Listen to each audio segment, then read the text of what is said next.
The late summer sun dripped gold onto the windshield of Lily's beat-up Corolla as she navigated the final bend towards Meadow Creek Elementary.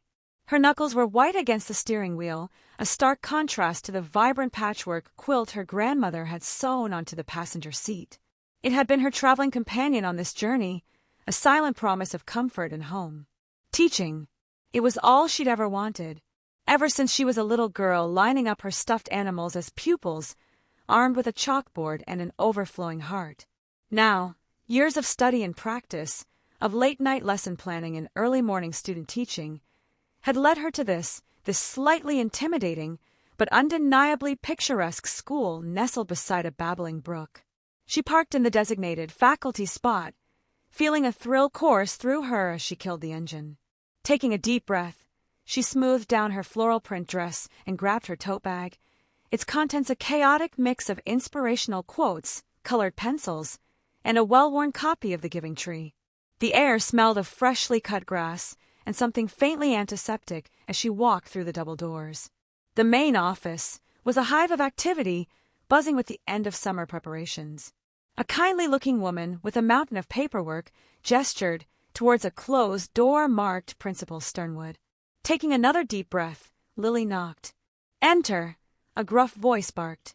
Principal Sternwood was a man carved from granite, with a neatly trimmed mustache and eyes that seemed to bore right through her. His office was dominated by bookshelves filled with thick tomes and framed photographs of birds.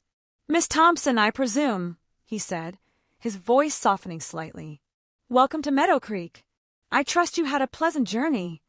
"Yes, thank you, Principal Sternwood," Lily replied, offering a nervous smile. "The drive was lovely. I'm so excited to be here." He grunted, standing up and adjusting his tie. "Excitement is good. Discipline is better. Follow me." The tour was brief and businesslike. The library smelled of old paper and forgotten stories. The cafeteria echoed with the promise of future lunchtime chaos. Finally, they arrived at her classroom, a bright, cheerful space with large windows overlooking the playground. "Third grade," Principal Sternwood stated, his gaze sweeping over the room. "Keep them in line, Miss Thompson. They're a lively bunch. Now, I expect to see your lesson plans on my desk by Friday." Dismissed. And with that, he was gone, leaving Lily standing alone in her new domain. A wave of panic washed over her. This was it. No more observing, no more practicing. This was real. But as she looked around the empty classroom, her anxiety began to fade. The blank bulletin boards were canvases waiting to be filled. The empty desks were silent promises of curious minds. She could do this. She rolled up her sleeves and got to work. First, the alphabet banner, strung across the top of the blackboard. Then, the colorful posters she painstakingly laminated, each one a miniature work of art. She arranged her desk just so, placing a small framed photo of her dojang on one corner. A familiar wave of calm washed over her as she touched the frame, remembering the controlled movements, the focused energy, the unwavering strength she found on the mats. She would need all of that, and more in this classroom. By late afternoon, the room was transformed. Paper lanterns hung from the ceiling, casting a warm glow. Beanbag chairs sat in a cozy reading corner. A terrarium, housing a family of snails, occupied a place of honor on the windowsill. It wasn't perfect, but it was hers.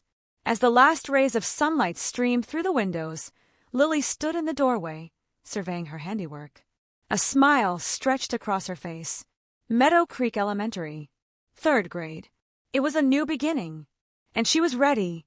Billy, the Basher Benson. The stink bomb erupted, a noxious geyser of fetid decay. A tidal wave of rotten eggs and sour sweat socks slammed into the classroom, propelling students toward open windows. Billy, the Basher Benson, enthroned on his back row desk, guffawed, slapping his thigh with manic glee. Miss Lily Thompson, ever the picture of grace under fire, stifled a cough behind a trembling hand, her composure a thin veneer over evident distress. "Right, Mr. Benson," she managed, her voice betraying only the slightest tremor. "Perhaps the touch less gusto next time?"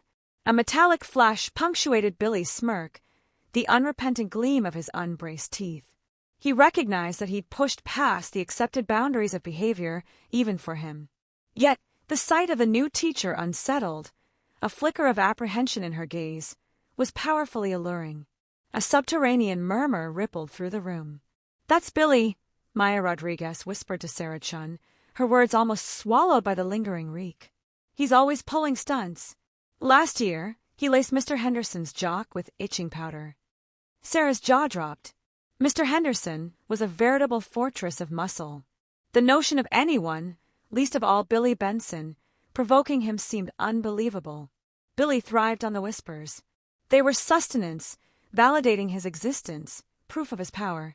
It was a stark contrast to the emptiness he felt in the solitude of his room, broken only by the refrigerator's drone and the incessant shouting drifting up from downstairs. Miss Lily, having wrestled open all available windows, struggled to resume the lesson on fractions. But Billy's attention was elsewhere, fixed on her.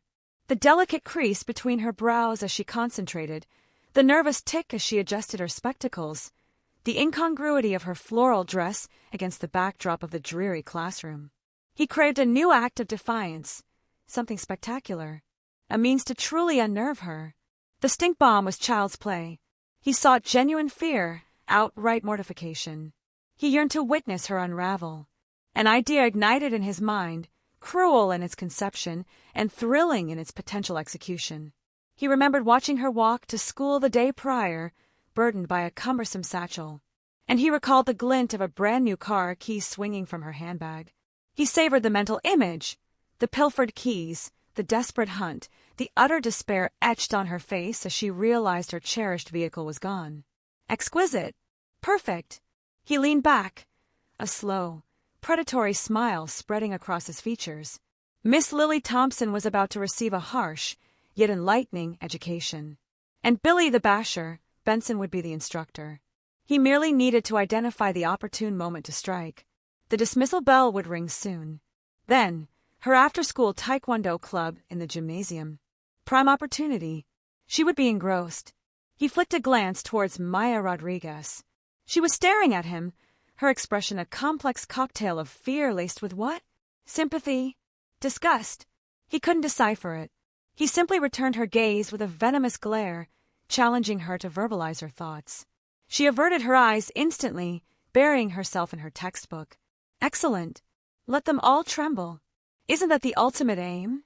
The scarf plot. Right, listen up, Billy the Basher, Benson hissed, crouching behind the looming oak tree at the edge of the playground. His two usual hangers-on, Mikey and Darren, shuffled closer, their faces a mix of anticipation and nervousness. Today, we're taking it up a notch. Mikey, a skinny kid with perpetually grass-stained knees, swallowed hard. Up a notch. After the stink bomb, Billy? I thought Miss Lily was gonna cry.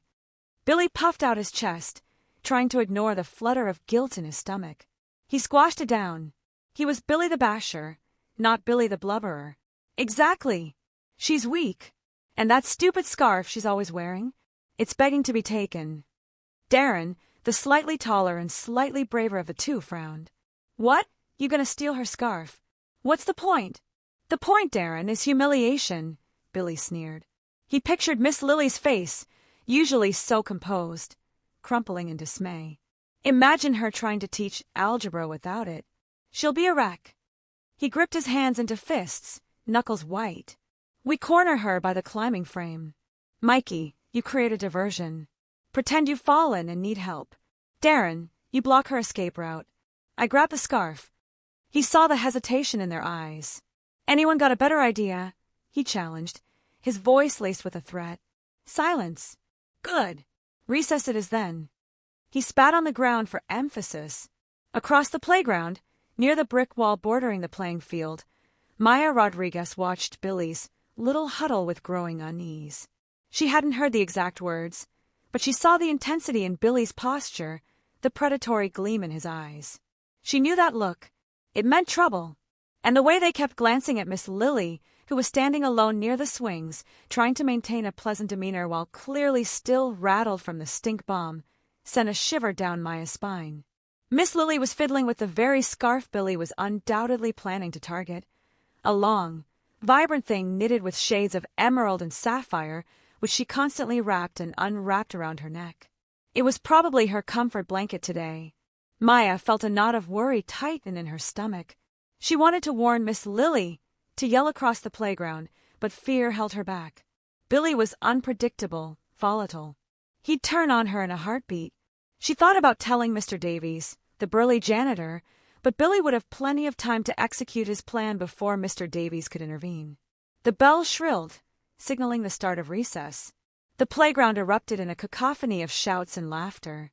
Billy and his gang immediately moved, positioning themselves near the climbing frame.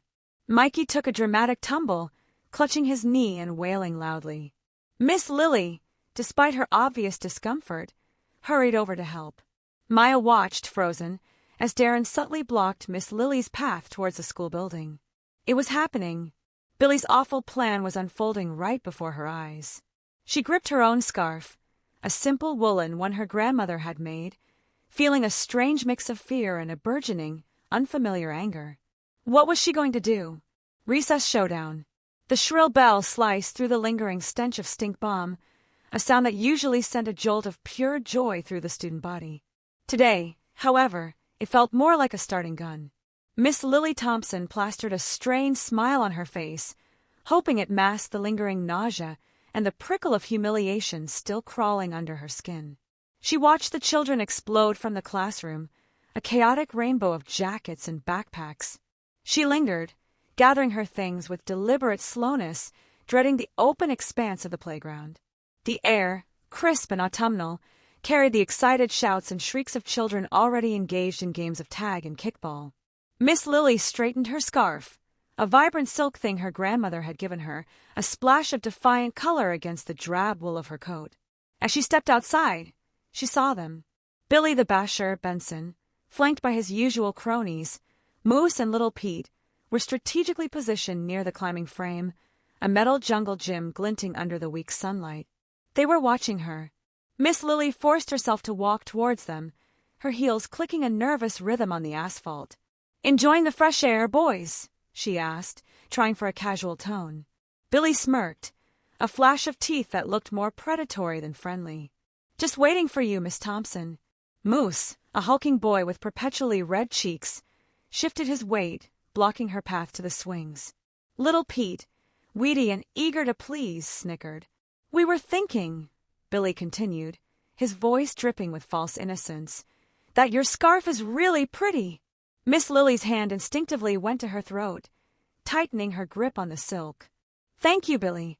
"Yeah," Moose chimed in, real touchable. He reached out a meaty paw, stopping just short of making contact. Miss Lily stepped back, a knot of apprehension tightening in her stomach. This wasn't just playground teasing. This was something else. "Is there something you need, boys? I'm sure you have games to play." Billy took another step closer, invading her personal space. "We just want to get a better look. Up close." He lunged. Years of disciplined training kicked in. Before Billy's fingers could graze the silk, Miss Lily's hand shot out, deflecting his grab with a surprising burst of speed. She pivoted, the scarf swirling around her like a vibrant shield, and sidestepped Moose's clumsy attempt to block her. The boys stared, momentarily stunned. They had expected an easy target, a damsel in distress.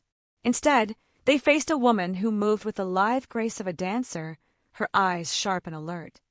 "Now, Billy," Miss Lily said, her voice calm but firm, "I suggest you go and find something productive to do.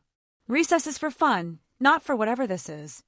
She didn't wait for a response. With a final, level look, she turned and walked towards the relative safety of the other teachers clustered by the basketball court, leaving Billy and his gang sputtering in disbelief. The playground buzzed around her, oblivious to the brief, silent showdown. But Miss Lily knew, with a chilling certainty, that this was just the beginning. The air, still carrying the faint ghost of stink bomb, now tasted of something else entirely, a challenge. The grandfather's gift. The cloying reek of the stink bomb, a pungent emblem of her shame, clung to Lily Thompson like a second skin. She leaned into the school's brick facade, the rough texture a minor irritant against her tweed. Her stomach roiled, a tempest brewed from the offensive fumes and simmering indignation. Closing her eyes, she fought the encroaching lightheadedness. Abruptly, The chemical miasma dissolved, yielding to a comforting blend of cedar and exertion.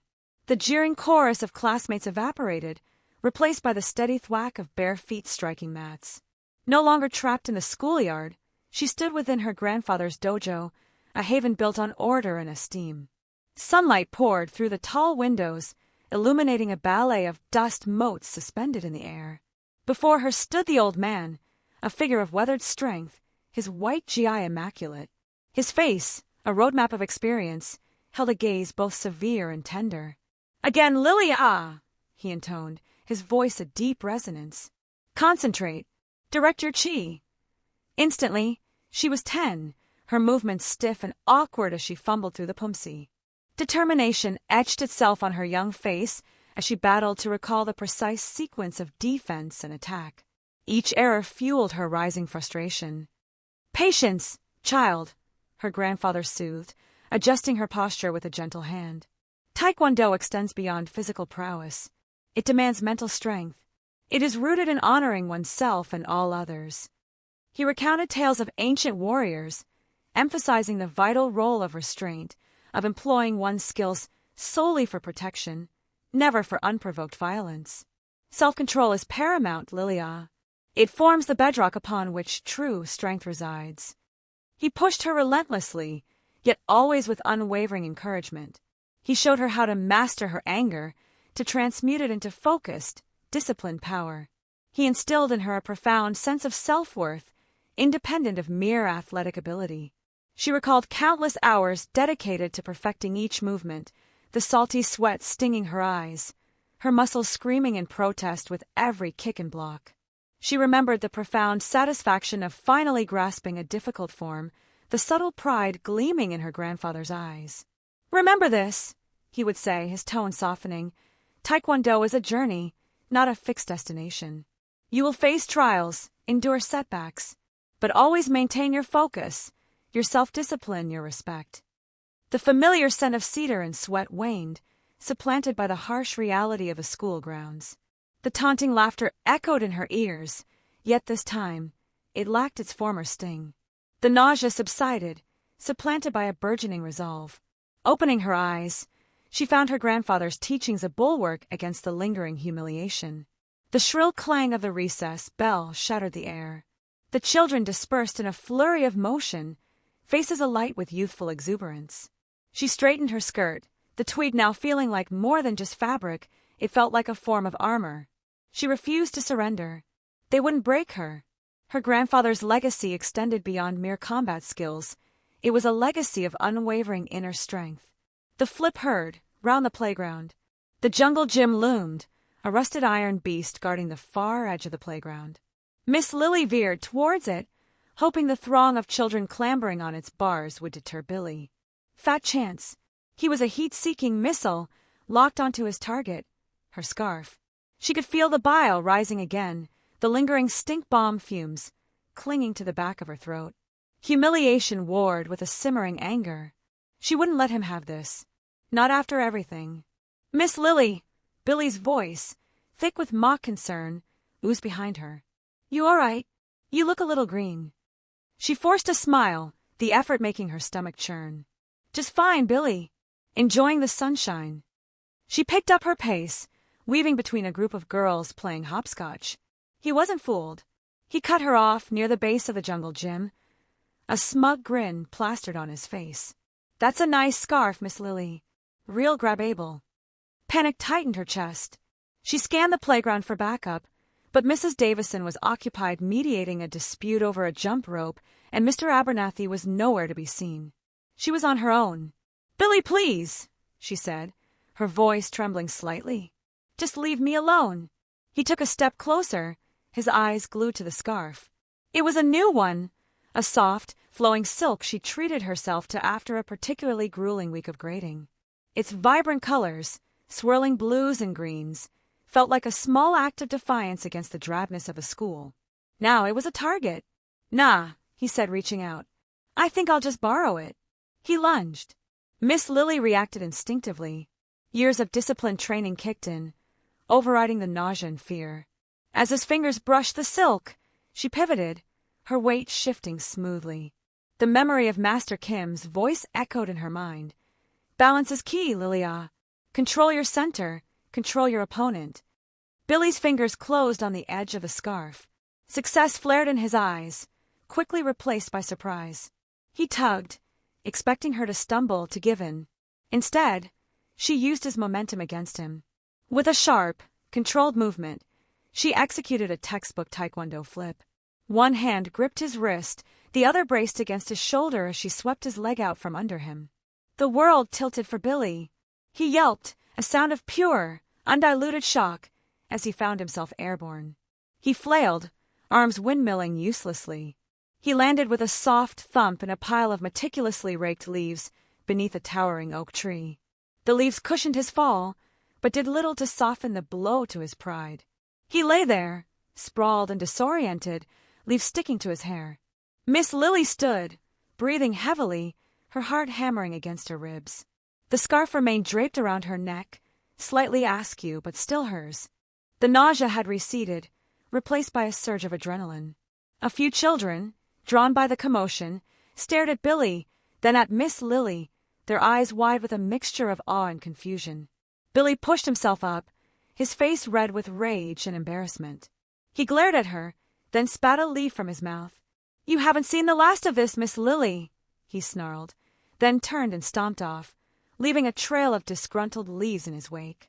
Miss Lily watched him go, her hands trembling slightly. The victory felt hollow, tainted by the lingering fear and the gnawing certainty that this was far from over. A lesson in respect. The children gasped. Little Maisie dropped her skipping rope, and even quiet Thomas, usually engrossed in his bug collection, stared with wide, unblinking eyes. Billy the Basher, Benson, lay sprawled on the dusty playground, a look of utter bewilderment plastered across his face. He charged at Miss Lily, hand outstretched to snatch the vibrant silk scarf fluttering at her neck, and in a blink he was flat on his back, the wind knocked clean out of him. Miss Lily, despite the lingering nausea from the earlier stink bomb incident and the tremor of adrenaline coursing through her, stood tall. Her cheeks were flushed, but her voice, when she spoke, was surprisingly calm. "Billy," she said, stepping towards him. "Are you all right?" She extended a hand. Billy, still dazed, stared at it as if it were a venomous snake. He finally accepted her help, allowing her to pull him to his feet. He swayed slightly, then found his balance. The silence was thick, broken only by the distant caw of a crow. I just wanted," he mumbled, his bravado completely evaporated. He couldn't meet Miss Lily's gaze. "I know you did, Billy," Miss Lily interrupted gently. "You wanted my scarf, but taking things that don't belong to you isn't right. And using your strength to hurt or intimidate others is never the answer." She adjusted her scarf, the silk cool against her skin. "Billy, you're strong. You have a lot of energy, but you need to learn how to control it, how to use it for good." Billy shuffled his feet, kicking up a small cloud of dust. He was a large boy for his age, all raw-boned limbs and a perpetually scowling face. Usually, his size intimidated the other children, but now, facing Miss Lily, he seemed smaller, almost vulnerable. "I didn't mean to hurt you," he muttered, his voice barely audible. Miss Lily smiled, a small, genuine smile that reached her eyes. "I know you didn't, Billy, but sometimes our actions have consequences we don't intend. And sometimes we need help learning how to control ourselves." She paused, then added, "Would you like me to teach you?" He looked up, confusion clouding his features. "Teach me what?" "I can teach you some techniques, some exercises to help you focus your energy. It's called Taekwondo. I've been practicing for many years." The children, who had been silent observers, began to murmur amongst themselves. "Taekwondo! Miss Lily!" They couldn't reconcile the image of their gentle, bookish teacher with the powerful move they had just witnessed. Billy stared at his shoes, scuffing them against the ground. Ashamed, he felt a burning sensation creep up his neck. He was used to fear, not shame. "I don't know," he mumbled, kicking at a loose pebble. He looked up at Miss Lily, her expression patient and kind. Maybe, just maybe, this was a chance to change. The Taekwondo club. The bell signaling the end of the school day felt like a reprieve, But Miss Lily still felt the residue of the stink bomb clinging to the back of her throat, a phantom nausea that wouldn't quite dissipate. She was packing her bag when she heard a hesitant cough at the door. Billy the Basher Benson stood there, looking smaller than usual. He clutched something behind his back. "Miss Thompson!" She straightened, a flicker of apprehension in her gut. "Yes, Billy." He shuffled his feet, finally producing her scarf, the one he tried to grab. It was crumpled, smelling faintly of burnt popcorn, not the lingering stench of sulfur. I'm sorry, miss. For everything. The stink bomb, the scarf. It was a stupid thing to do." His gaze darted to the floor, avoiding her eyes. Miss Lily took the scarf, the silk feeling oddly heavy in her hand. She remembered the burning humiliation, the fear, but also the surge of power when she'd flipped him onto the mat. "Thank you, Billy. I appreciate the apology." She hesitated, then a thought sparked in her mind, an idea that felt both risky and potentially transformative. "Billy, I've been thinking. I teach Taekwondo. Maybe I could start an after-school club here at the school." His head snapped up, surprise etched on his face. "Taekwondo? Like karate?" "Similar, but with more emphasis on kicking techniques. It's about discipline, respect, self-control, and self-defense. It could be a good outlet for energy." She met his gaze, holding it steady. "It's about learning to control that energy, not just lashing out." He looked genuinely dazed, like he couldn't quite process the offer. You teach us?" "I would." He mumbled something unintelligible, then nodded once, sharply. "Okay." The next day, Miss Lily posted a sign-up sheet for the Taekwondo club on the bulletin board outside the gymnasium. The response was immediate. Kids crowded around, buzzing with excitement. Maya Rodriguez, who had witnessed Billy's attempted theft, hung back, a thoughtful expression on her face. By the end of the day, the sheet was overflowing with names. And there, nestled amongst the neatly printed signatures, was a scrawled, slightly shaky Billy Benson. Maya approached Miss Lily after school. "Miss Thompson, I saw what happened with Billy. With the scarf." She bit her lip. I wasn't sure what to do." "You don't have to explain, Maya," Miss Lily said gently. "It's not easy to stand up to someone like Billy. I still feel bad, but I signed up for the club." Miss Lily smiled. "I'm glad. It's going to be challenging, but I think it could be good for everyone." She paused. "Including Billy." The first Taekwondo club meeting was held the following week. The gym buzzed with nervous energy. Miss Lily stood before the assembled students, her dobok crisp and white. She surveyed the group, her gaze lingering for a moment on Billy, who stood at the back, trying to blend into the crowd. "Welcome," she said, her voice clear and strong. "We're here to learn Taekwondo, but more importantly, we're here to learn about ourselves. Discipline, respect, perseverance." She bowed. "Let's begin." A positive change at Meadow Creek. The Meadow Creek Elementary Gymnasium vibrated with a focused concentration, a stark contrast to the usual after-school pandemonium. 23 young figures, clad in the stark white of their uniforms, executed their forms with unexpected elegance. Lily Thompson, feeling both powerful and self-conscious in her own dobok, observed them, her heart swelling with quiet pride. Her fledgling Taekwondo club, born from a desire to instill respect and self-control, was taking root. The sharp crack of knuckles against air echoed as they refined their punches.